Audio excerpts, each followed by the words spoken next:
Good morning students. आज हम पढ़ेंगे हिंदी में पाठ 3 कबीर के दोहे। कबीर के बारे में तो आपने सुना ही होगा। कबीर जी एक संत हुए हैं और उनका जन्म कहाँ हुआ था? बनारस में हुआ था। वो पढ़े लिखे नहीं थे, लेकिन फिर भी उनका जो ज्ञान है, उनको जो समझ थी, नॉलेज थी, वो पढ़े लिखे से भी कहीं अच्छी थी। वो एक जुलाहा भी थे। जुलाहा क्या होता है पता है आपको? जुलाहा होता है जो कपड़े बुनते हैं ना, जिनको काश्तकार बोलते हैं, जैसे कपड़े बुनते हैं उनको हम जुलाहा कहते हैं। जैसे गड्डी पर कपड़ों की बुनाई की जाती है, वो जुलाहा होते हैं। इन्होंने अपने ज्ञान से क्या किया कि समाज में जो बुराइयां फैली हुई थी, उन बुराइयों को दूर करने की कोशिश की और उन पर बहुत व्यंग भी किए हैं। और लोगों को अच्छी राह पर चलने के लिए उन्होंने बहुत सारे प्रेरित किया है, लोगों को प्रेरित किया है। और उन्होंने बहुत से ऐसे दोहे के माध्यम से लोगों को समझाने की कोशिश की है। तो आइए आज हम कबीर के दोहे के बारे में पढ़ेंगे, जो कि नीचे आपके सामने स्क्रीन पर दिए गए हैं।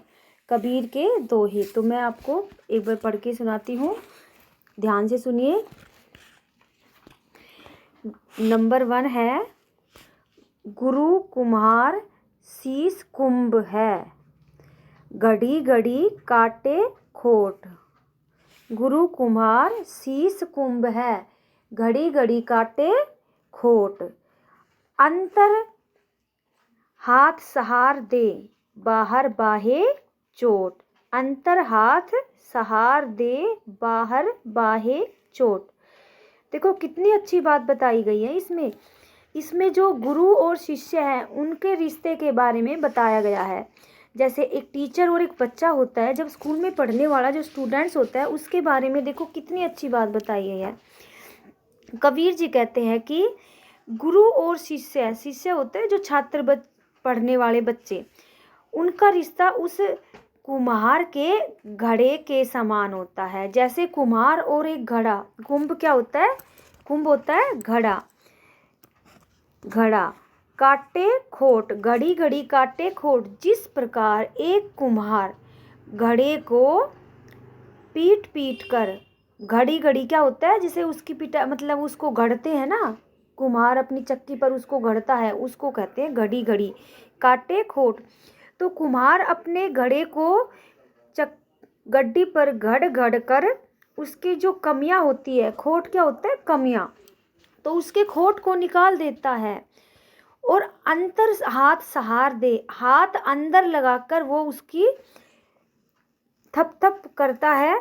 और जब वो थप थप करता है तो उसको बाहर चोट लगती है, बाहर बाहे चोट। अंदर तो हाथ लगा लेता है घड़े पे, और फिर बाहर उसको थप्पी से पीटता रहता है। और जब वो पीटता है तो उसको सही आकार में ले देता है। तो कुम्हार अपने घड़े को पीट पीट कर, घड़ घड़ कर उसमें खोट निकाल देता है, और बाहर उसको चोट लगा लगा कर उसको एक घड़े का आकार दे देता है। उसी प्रकार एक गुरु भी शिष्य को ज्ञान देकर, उसकी कमियां बताकर, उसको सही रास्ते पे चलकर उसको एक अच्छा शिष्य बना देता है। वैसे तो शिष्य बहुत होते हैं, लेकिन अच्छा शिष्य वही होता है जो अपने गुरु के बताए हुए रास्ते पर चलता है, अर्थात अपने गुरु का कहना मानता है। गुरु जैसे करता है वैसे ही कहता है, वैसे ही करता है। तो इसमें देखो कितना अच्छा बताया गया है कि गुरु और शिष्य का क्या रिश्ता होता है। आगे है, साच बराबर तप नहीं, झूठ बराबर पाप। साच बराबर तप नहीं, झूठ बराबर पाप। जाके हृदय साच है, ताके हृदय आप। देखो साच क्या होता है? सच। झूठ बराबर पाप। जाके हृदय, जाके का अर्थ है जिसके, हृदय हृदय में, साच है मतलब सच है। ताके हृदय, हृदय का मतलब हार्ट होता है, हृदय। आप का मतलब यहाँ पर भगवान से लिया गया है, ईश्वर से लिया गया है। किससे? ईश्वर से। कैसे? देखिए, साच बराबर तप नहीं, सच बोलने के बराबर कोई तप नहीं होता। अर्थात सच बोला जाता है तो उससे बड़ा कोई काम या फिर उससे बड़ा कोई पुण्य नहीं होता। झूठ बराबर पाप, और एक झूठ बोला है, किसी ने अगर एक झूठ बोला है तो वह पाप के बराबर होता है। इसीलिए टीचर बताती है कि बेटे सच बोलो, हमेशा कभी झूठ मत बोलो। झूठ बोल रहे हो तो आप पाप कर रहे हो। जाके हृदय साच है ताके हृदय आप, जिसके हृदय में सच्चाई है, अर्थात जो मनुष्य हृदय से दिल से सच्चा बोलता है, ताके हृदय आप, उसके हृदय में उसके दिल में भगवान बसते हैं। देखो कितनी अच्छी बात बताई गई है। हमें सच बोलना चाहिए।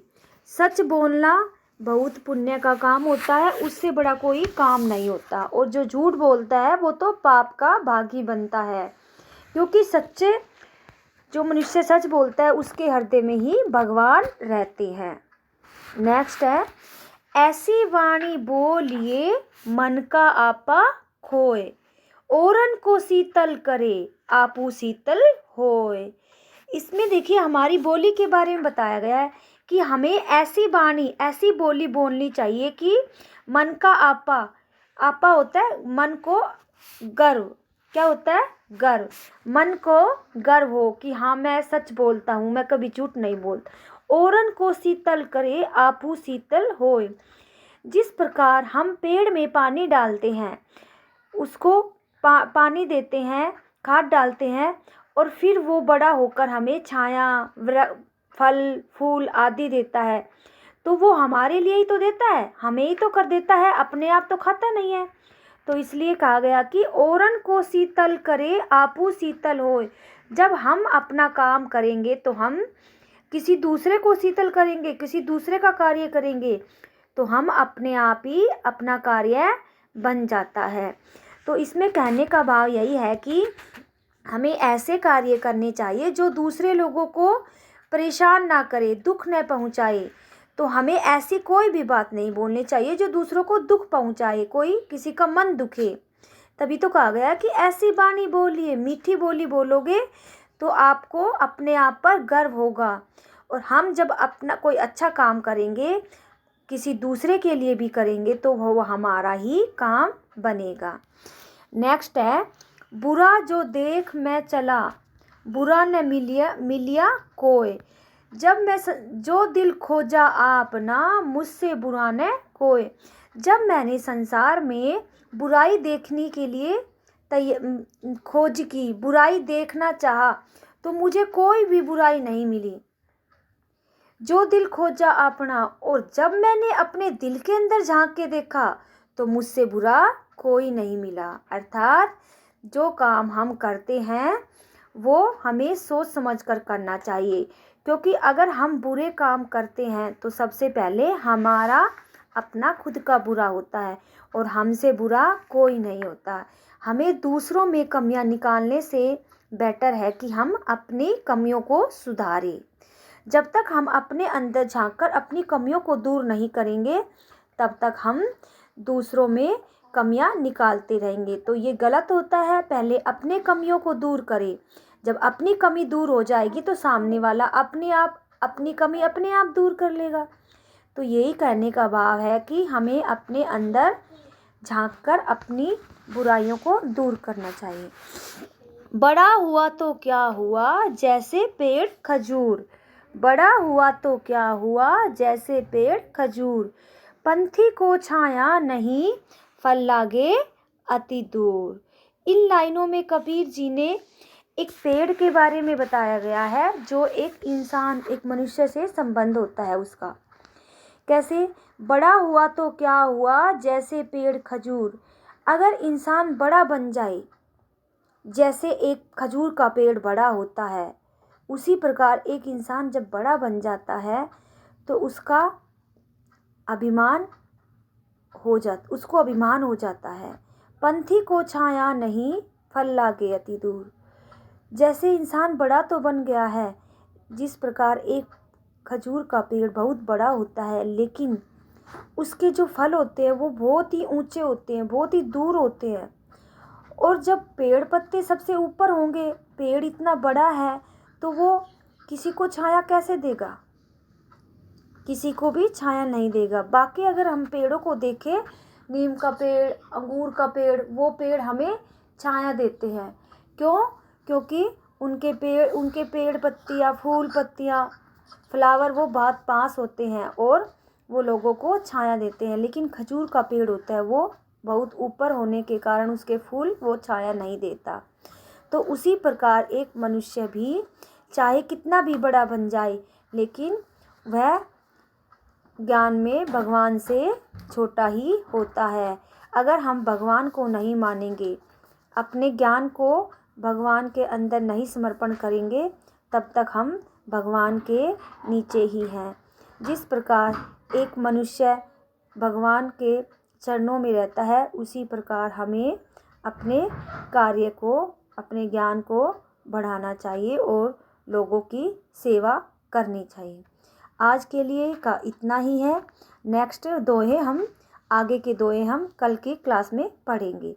धन्यवाद। Bye bye. Have a nice day.